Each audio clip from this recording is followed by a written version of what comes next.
안녕하십니까? 인생의 복잡한 문제들을 말씀으로 단칼에 해결해주는 김종근 목사의 쾌도 남마입니다.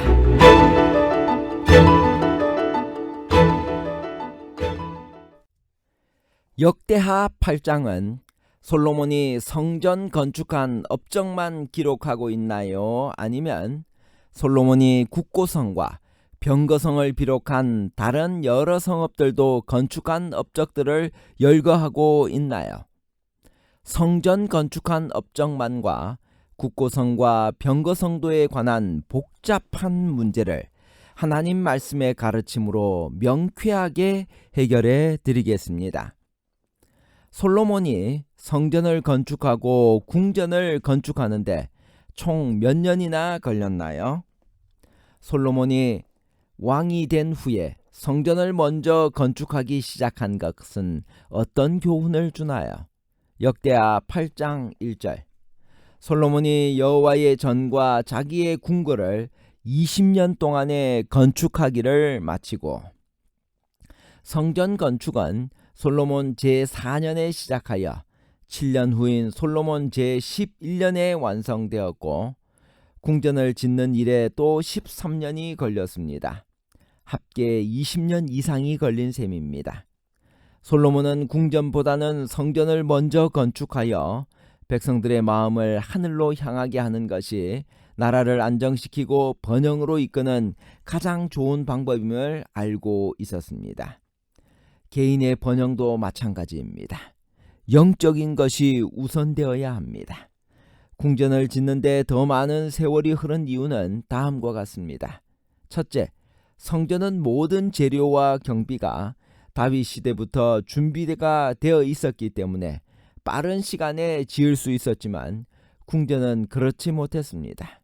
둘째, 성전 건축에 모든 국력을 쏟아부었기 때문에 궁전 건축은 천천히 할 수밖에 없었습니다.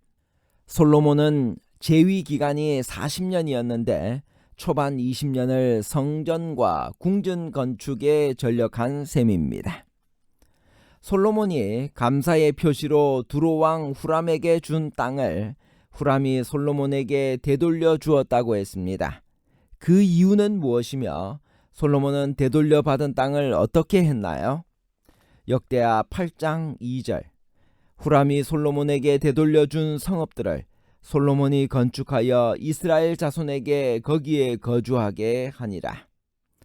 솔로몬은 20년 동안 건축을 위해 온갖 지원을 아끼지 않은 후람에게 그 대가로 갈릴리 지역 성읍 20곳을 주었으나 후람은 마음에 차지 않아 받기를 거절하고 되돌려 주었습니다.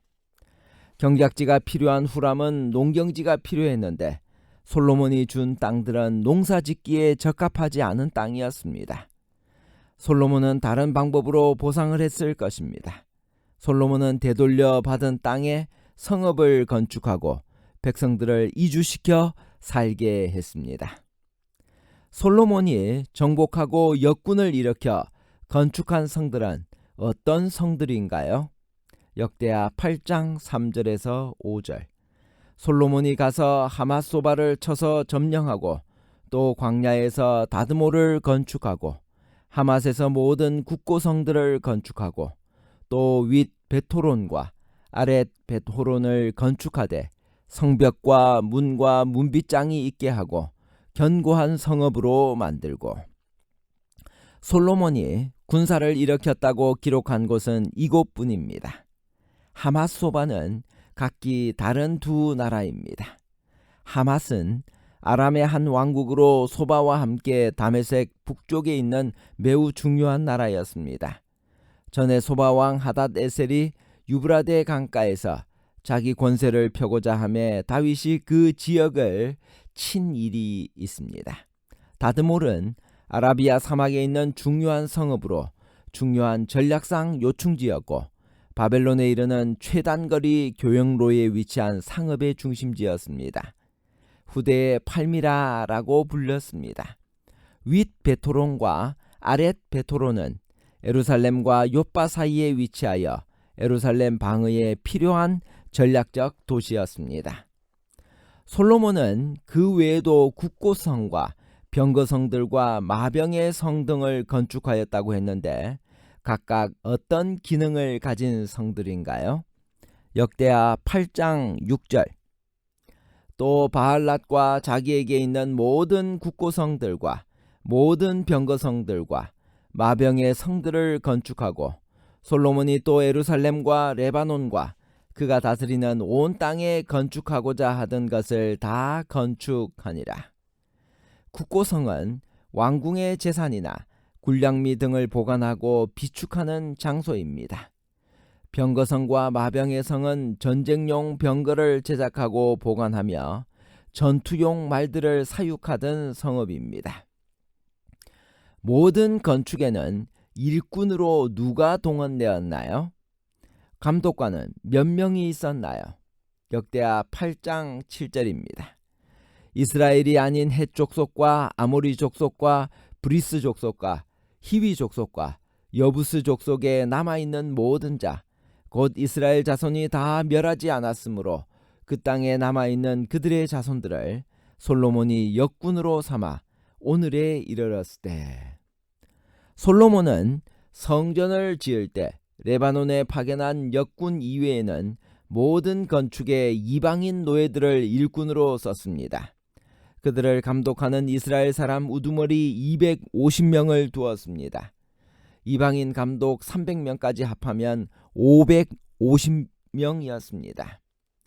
솔로몬이 왕비인 바로의 딸을 성전 근방, 즉 예루살렘에 살지 못하게 하고 어디에서 살게 했나요? 그 이유는 무엇인가요?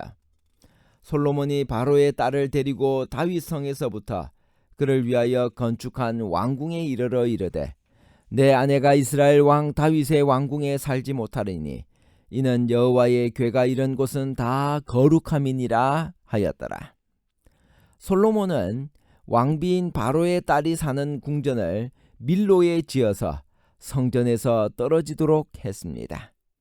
바로의 딸이 이방 여인이었기 때문입니다. 역대기의 저자는 솔로몬이 비록 정책상 바로의 딸과 결혼할 수밖에 없었으나 그의 율법에 대한 그의 신실함은 변함이 없다는 것을 강조하고 싶었을 것입니다. 솔로몬은 매년 몇 번씩 언제 성전에서 감사의 제물을 드렸나요?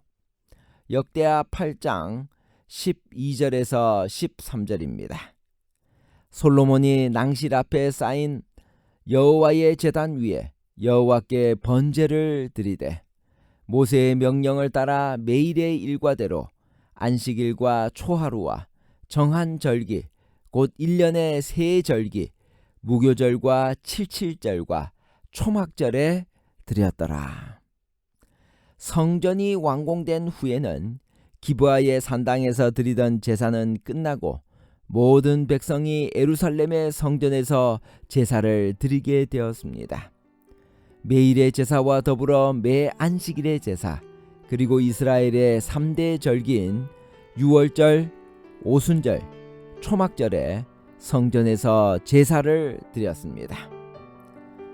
솔로몬이 성전을 건축함에 있어서 우리가 배울 수 있는 교훈들은 무엇이 있을까요? 첫 번째, 그는 모든 것을 모세의 법과 다윗의 규례를 따라 시행했습니다. 둘째, 백성들이 왕이 명령한 것을 전혀 어기지 아니했습니다. 셋째, 성전 공사가 결점 없이 끝났다는 것입니다. 결론입니다. 첫 번째, 역대하 8장은 솔로몬이 성전 건축한 업적만 기록하고 있는 것이 아니라 솔로몬이 국고성과 병거성을 비롯한 다른 여러 성읍들도 건축한 업적들을 열거하고 있습니다. 둘째, 솔로몬은 매일의 제사와 더불어 매 안식일의 제사 그리고 이스라엘의 3대 절기인 유월절, 오순절, 초막절에 성전에서 제사를 드렸습니다. 셋째, 솔로몬의 성전 건축에서 배울 교훈은 모든 것을 모세의 법과 다윗의 규례를 따라 시행했고 백성들이 왕이 명령한 것을 전혀 어기지 아니했으며 성전 공사가 결점 없이 끝났다는 것입니다. 오늘 우리의 삶에 있어서 솔로몬이 했던 것처럼 우리도 하나님의 성전을 먼저 건축하는 일에 우리의 헌신을 표해야만 할 것입니다. 그리고 그 일이 있고 난 다음 솔로몬이 국고성과 병거성을 비롯한 여러 다른 성읍들을 건축한 것처럼 우리도 우리의 삶을 살아가야 될 것입니다. 먼저는 하나님의 성전, 그리고 우리의 삶입니다. 감사합니다.